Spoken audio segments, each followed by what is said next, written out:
to the House of Alara. Ẹ káàbọ̀ sílé Alara. Bẹ́ẹ̀ tẹ́ mọ̀ mí, kílé tẹ́ tí mọ̀ mí. Lédè Gẹ̀ẹ́sì. My name is Arewatomi Idarasimi. I am a sugar-coated man comedian. When it comes to comedy, I am incredible. Lédè Yorùbá yìí tèmi. Orúkọ mi ni Ọmọ́tómi Ọmọdárasimi Ọmọrẹwà. Alóyin lónìí ni adẹ́rìn-pòṣónú kan tó wà nílùú Ondo City. Tó bá jẹ́ ti aláwàdà, ẹ pè mí ní Alára Gbàgídá. Alára tí mo gbé wá sí orí ètò Alára Gbàgídá ti ọ̀sẹ̀ yìí.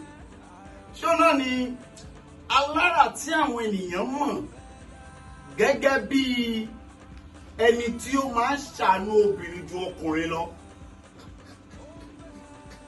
Ẹ yẹ kí n gbé látẹ̀dọ̀ Alára mi. Alára, ẹ̀dọ̀ kí lórúkọ yìí? Orúkọ tèmi ni Khalid. Ṣé lóòótọ́ ni pé ẹ máa ń ṣàánú obìnrin ju ọkùnrin lọ? ara o, àtọmọdé, àtàgbà, àtọkùnrin, àtọkùnrin ló máa ń ṣàmì. Àtọmọdé, àtàgbà, àtọkùnrin, àtobìnrin. Ṣùgbọ́n nǹkan tí mo gbọ́ pàtó ni wípé Alára yìí ó tẹ́ Alára yìí lọ́rùn láti fún ẹni tó bá jẹ́ obìnrin ní 100,000 ju kó fún ẹ tó bá jẹ́ ọkùnrin ní 10 naira. Ara o, obìnrin báwo? Kò rí bẹ́ẹ̀ rí. Ìbéèrè alákọ̀ọ́kọ́. Ẹ má bínú. If I should ask, have you ever had an hangover for giving? Àṣìkẹ́ fún èlò owó tọ́jà wá délé káwá káwá sọ pé kí ló dún mo fún ọ̀pọ̀ yìí? Have you ever had an hangover? Rárá, nítorí tí wàá ti fún ọ, ó ti fún ọ ní. Tẹ́ bá ti fún ẹ ti fún nìyẹn. Òkè kì í pé ẹ mú ọ̀lára yín mọ́. Rárá, tí n bá ní fún, mi ò ní fún. Ọ̀ tí n bá lè mú kí n fún ẹ, ó ti fún ọ ní. Okay, moving on. The next question. People do say you are a philanthropist to every young people that is aspiring to do well. Why don't you want to do well by yourself? I'm doing well. I'm doing well. Okay, let me put it like this. People say you do support the comedian, you do support the musician. Is it that you wish to be a comedian but as you go you love it? You go we can that comedian by tipatipa, or you can down musician by tipatipa, you go on when you love it. Is it because of that, or you just wish to support them because you want them to grow? Yes, I just wish to support them. And we can that's why you grow papọ̀. Kì í ṣe pé ó wù mí kí n jẹ́ comedian, kì í ṣe pé ó wù mí kí n jẹ́ olórin. Ṣùgbọ́n mo rí pé wọ́n ní ọmọ tó bá ṣípá, àwọn ní àwọn òbí ẹ̀ máa rí sókàn tó ṣẹlẹ̀ ní. Okay, if I should ask you now, Big Khalid, for you giving out, pay a fún àwọn ènìyàn ní nǹkan, where does the money comes from? You know, Yorùbá do say, níbi tí èèyàn bá ti mú nǹkan, èèyàn gbọ́dọ̀ ní lọ́kàn wípé ọ̀pọ̀ ti wà ni mo ṣe mú nǹkan bẹ́ẹ̀. Now, ibi tẹ́ ti mú nǹkan yẹn, níbo ni owó yẹn ti wá? Where does it come from? Ẹbí náà ò mọ̀, ìṣúná àtọ̀ pé ṣé Ọlọ́run. Iṣẹ́ Ọlọ́run, so you just sleep at home, Ọlọ́run kò gbé wá. Ọlọ́run lẹ́ sí ẹjọ́ jẹ́ kí n mọ̀. Ọlọ́run já sọ pé ni mo sì. Ọlọ́run já sọ. Okay, if I should ask this question, I had a rumor, mo mọ̀ pé rumor náà ni. People tell me that you are a pastor in a parish, or is it? Yeah, I'm a pastor. But likewise, people do tell me that they don't see you in club. Is it true? Yes. Which one are you serving, please? You're not doing me. Is it that you pastor in the afternoon, you club at night, or you disguise in the afternoon as a pastor for us, so we believe that, oh, this is the pastor, and at night you bring out your own behavior? Is it that you are comfortable doing the work of God because you wish to do the work of God, or you just be like camouflaging people are okay, can you explain? Pastor ni orúkọ mi ni Pastor Enoch. Pastor Enoch. Where does Khalid come from? I was born as a Muslim. You are born as a Muslim. But Pastor Enoch is not much as popular as Big Khalid. People, you can testify. Yes. Those of you that you are in life, you can testify to that. You all know Big Khalid, but it's not. You don't know him as Pastor Enoch. And at least I know Pastor Dibuye. He's a pastor. His name is more popular than that Dibuye is. So why is Pastor Enoch not as popular as Big Khalid? Nítorí pé mo ṣe bẹ̀rẹ̀ iṣẹ́ ìránṣẹ́ tó ní ọdún mẹ́rin lọ. Just started. Big Khalid ilé ìjẹ́ orúkọ tó ti lò wí fún kí n sọ pé ọgbọ̀n ọdún náà ti mọ̀ sí khalid okay àwọn èèyàn ti mọ̀ yín gẹ́gẹ́ bí Big Khalid ti pẹ́ so enoch yìí náà ṣe wá mọ̀ so definitely in the next 10 years now people will forget Big Khalid, they will remember that what I'm telling you. Okay, you're not doing Big Khalid again. Okay, now the name Big Khalid, I wonder about Obishima Bimo. That is all common. Big Khalid. Are you Big Khalid because you are big in stature, or you are Big Khalid because of the act that you do give to people in big? No. Orúkọ ìnagijẹ nickname was Khalid before.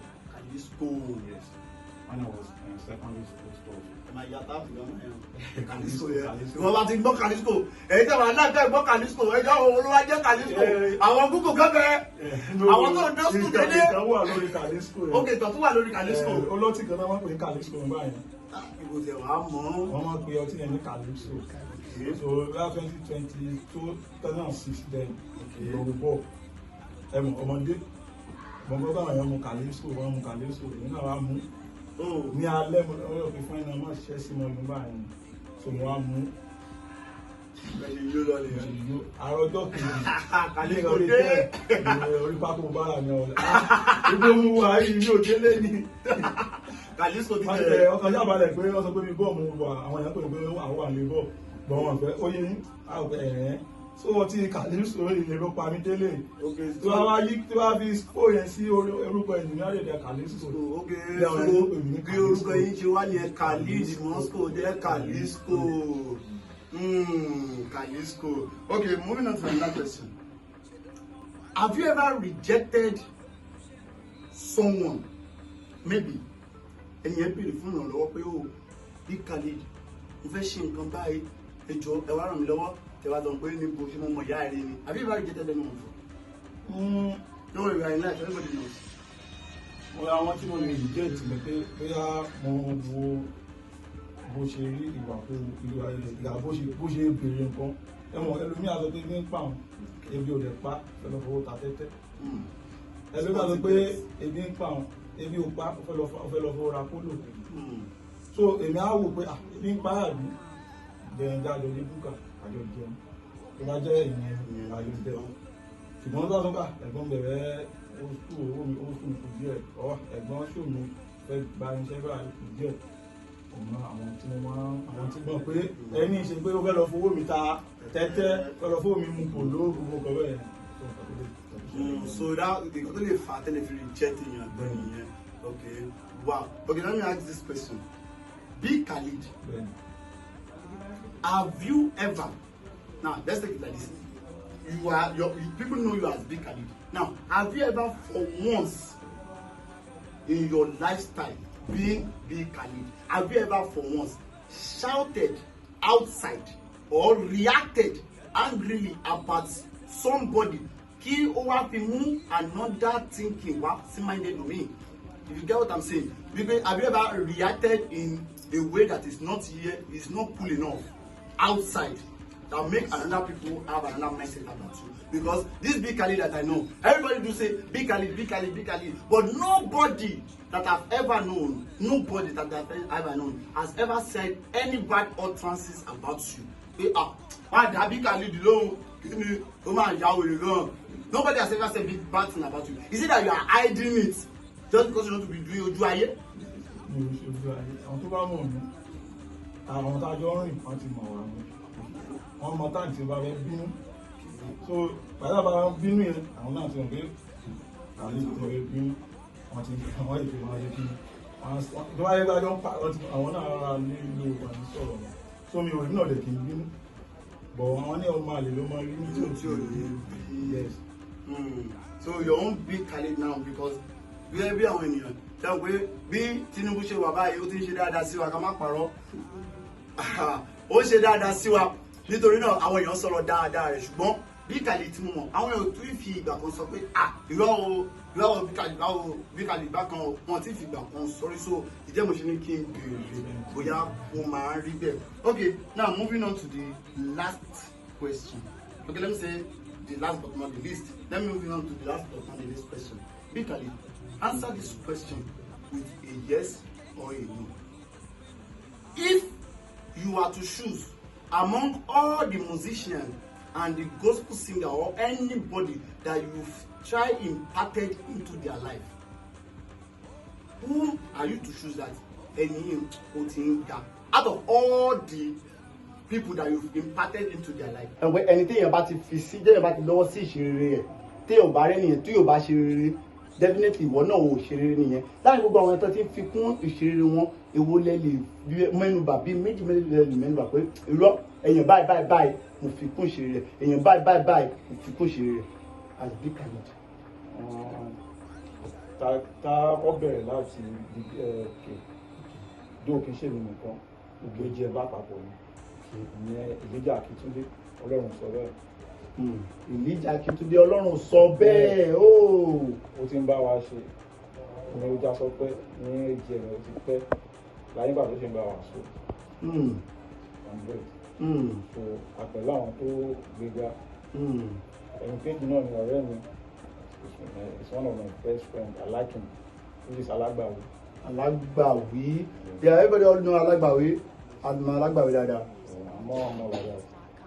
Okay. Èmi ò kì í ṣeré kí n sọ pé kí n máa rántí pé ẹni mi fún just do it for God. So Ọlọ́run máa pín yàn lórí. That's true. Okay, if I should ask you now, Big Khalid, do you have a budget for a year that okay lọ́dún yìí ọdún 2006 yìí o èyí tí mo fẹ́ fi ṣoore mi fẹ́ bóbó ibẹ̀ kùn mi fẹ́ bóbó ibẹ̀ pariwo èyí tí mo fẹ́ fi ṣoore lọ́dún yìí èyí báyìí do you have a budget, a certain budget that okay this year I'm not spending on pé mo fẹ́ ṣoore because you are a philanthropist in Ondo City and everybody all know Big Khalid is a big philanthropist in Ondo City and everybody knows. So do you ever have a certain amount of budget that okay this year this is the amount that I'm using?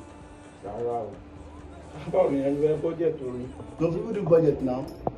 Bàbá mi mo fi orin jọ ọba jẹ fún káàkọ́lá tuntun ọ̀rọ̀ náà mo máa ń gbọ́. Yes, ọ̀rọ̀ náà mo máa ń gbọ́ torí àwọn náà máa ń ṣe àwọn ọmọ ti kọ́ bẹ́ẹ̀ ṣe ń ṣòro fún yẹn. So tí ẹ sọ orin tó fẹ́ ṣe lélẹ̀ ní ìwọ̀n bọ́ọ̀tù yìí definitely ẹ sọ fún Ọlọ́run náà pé Ọlọ́run nǹkan tó fẹ́ fún mi lórí náà ẹ yẹ kó kọjá láàrin. You are teaching me.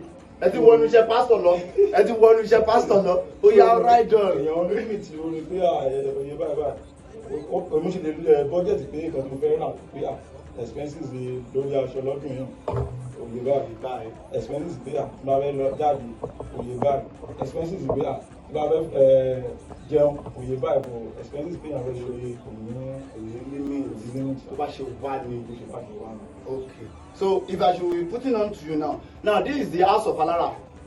Fẹ́ẹ̀ tẹ́ mọ̀ mi mo sọ fún yín tẹ́lẹ̀ orúkọ mi ni Alara Gbayida lédè Gẹ̀ẹ́sì incredible. This is House of Alara and I've started this House of Alara. I started in March and to the glory of God I've been putting on some things together to grow the House of Alara. Now if I should ask you ṣé lè ṣorí fún House of Alara? Okay. Tẹ́ bá lè ṣorí I will be having 3 things on my list and I just want you to pick one in the House of Alara.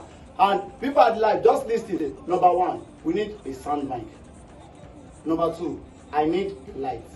The House of Alara, the whole House of Alara, we need a light. And number 3, I need a stand tripod for more shooting experience. Now, then you come here 30 multiple sound mic, lights, and tripod. Èwo ni Big Khalid, back in the day, èwo ni Pastor Enoch. Because I want to know you better as Pastor Enoch because bẹ́ẹ̀ ṣe wàásù fún mi gan báyìí ó fẹ́ tó ìwàásù tí mo gbọ́ ṣọ́ọ̀ṣì lẹ́nu èwo ni Pastor Enoch lè fi lè ṣe gẹ́gẹ́ bí mo ṣe lè sí House of Alara. You said a microphone. Yes, a sound microphone, a standing mic, and a light. Out of the 3 of us, just pick one. I'll pick a mic and a standing tripod. You're picking 2? God, then that. Big Khalid is so for those of you at live, Big Khalid is picking a sound mic and a standing tripod. I will be very, very glad if I will be getting that. When are we getting that? The House of Alara. Just tell me the budget. I should tell you the budget. Ọlọ́run mi. ṣé mi dúró tún lè ní báyìí ọlọ́run ṣàánú mi bí Khalid welcome to the house of Alara ibi ni a ti ń dára ibi ni mo ti máa ń gbé àwọn tó ti dára ní ìlú Ondo City tí a ti wà yìí mo mọ̀ pé kó tó di ọdún tó ń bọ̀ àti máa kúrò ní ìlú Ondo City àti máa tàn káàkiri ṣùgbọ́n gẹ́gẹ́ bí ẹ ti mọ̀ ní ìlú Ondo City yìí Ondo mọ̀ọ́ká ni bí Khalid Ondo mọ̀ọ́ká ni bí Khalid you are welcome to the house of Alara. Ẹ kì í ṣe Ondo mọ̀ọ́ká ṣé ìlú mọ̀ọ́ká ni. Yàtọ̀ sí ìlú Ondo ìlú wo ló túmọ̀ yìí. Kaduna kí ló bá dé Kaduna ibi tẹ́ pé yìí kí ni sọ́ọ́ lè mú yìí pé ṣé ìṣe àdùnlẹ̀ jẹ́. Àwọn èèyàn tó mọ̀ mí ní ìlú tí mo ti ṣiṣẹ́ rajà lọ́bẹ̀ ṣe láti wọ 22 states ní Nàìjíríà.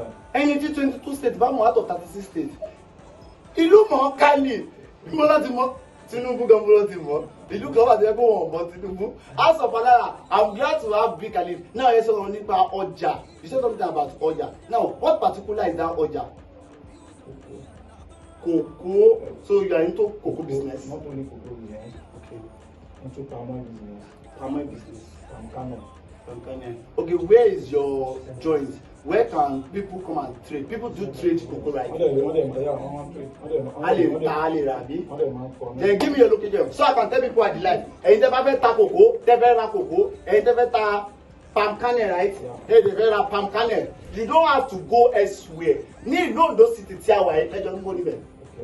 Òkè Ọdún wo tó bá fẹ́ ra cocoa tí o dẹ̀ fẹ́ ta cocoa o fẹ́ ra palm kernel àbí o dẹ̀ fẹ́ ta palm kernel máa bọ̀ ní Òkè Ọdún wo ní ọ̀dọ̀ Big Khalid. Can you be precise about that? Òkè Ọdún wo kó lọ́dọ̀ lókè Ọdún ká tó dé bíbó. Ká tó dé Awólọ́pẹ́ junction. Ká tó dé Awólọ́pẹ́ junction. Wọ́n ṣàbẹ̀rẹ̀ store àwọn khalid àyẹ̀ méjì ò jáṣà àwọn òwúrọ̀. Nílùú gbogbo ẹ̀ gbọ́dọ̀ jáṣà torí ní tó bá jẹ́ pé nínú Ondo City tẹ̀sí jẹ́ Ondo kòkó tí o dẹ̀ fẹ́ ta kòkó o fẹ́ ra palm kernel àbí o dẹ̀ fẹ́ ta palm kernel máa bọ̀ ní Òkè Ọdún wo ní ọ̀dọ̀ Big Khalid. Can you be precise about that? Òkè Ọdún wo kó lọ́dọ̀ lókè Ọdún ká tó dé bíbó. Ká tó dé Awólọ́pẹ́ junction. Ká tó dé Awólọ́pẹ́ junction. Wọ́n ṣàbẹ̀rẹ̀ store àwọn khalid àyẹ̀ méjì ò jáṣà àwọn òwúrọ̀. Nílùú gbogbo ẹ̀ gbọ́dọ̀ jáṣà torí ní tó bá jẹ́ pé nílùú Ondo City tẹ̀sí jẹ́ Ondo mọ̀ọ́ká tàbá wá fẹ́ dé Òkè Ọdún wo Òkè Ọdún wo mọ̀ọ́ká yìí tẹ́ bá ti dé Òkè Ọdún wo ẹ kàn béèrè pé ẹ lọ sí store àwọn Big Khalid. Mi fẹ́ mọ iye nǹkan tẹ́ fẹ́ trade bóyá kòkó ni o bóyá palm kernel ni o 1 kilo 2 kilo ẹ̀ fẹ́ máa ń gbà yẹn kórè ní. Ẹ kí ra 1 kilo ẹ̀ máa ń kilo bí mo lè ti bẹ̀rẹ̀ mo lè limit. 6 bags if you want to sell in box. If you want to sell in bulk, this is the House of Alara. If you want to sell in bulk, House of Alara is bringing another platform. If you want to sell in bulk, you can contact Big Khalid. You can contact Big Khalid. Fẹ́yìn tẹ́ bá mọ ibi tí ó bá wà. Ẹ sọ pé ẹ lọ sí Òkè Ọdún. Tẹ́ bá ti dé Òkè Ọdún wò. Ẹyẹ méjì yóò kì í jẹ́ àṣà. Ẹ sọ pé ẹ ń béèrè Big Khalid store. You will get in touch with him. Big Khalid, welcome to the House of Alara once again. I'm so glad that I called you and you came. Inú mi dùn gidi gan because I wasn't expecting this kind of good gesture. Because nígbà tí mo kọ́kọ́ I was like, kí tí n bá pe Khalid ṣé ó máa wá? Tí n bá pe Khalid ṣé ó máa wá? But to my very great surprise, I respect your humility, sir. As in, to you, for you even coming to the House of Alara, tẹ́tẹ́ pé a ṣe bí kóńpó ìlọ́tẹ̀ tó gbé mi wá ó yàjọ́ màtẹ́kùn gbé báàgì ẹ̀ já máa lọ. I really respect that. Arambe.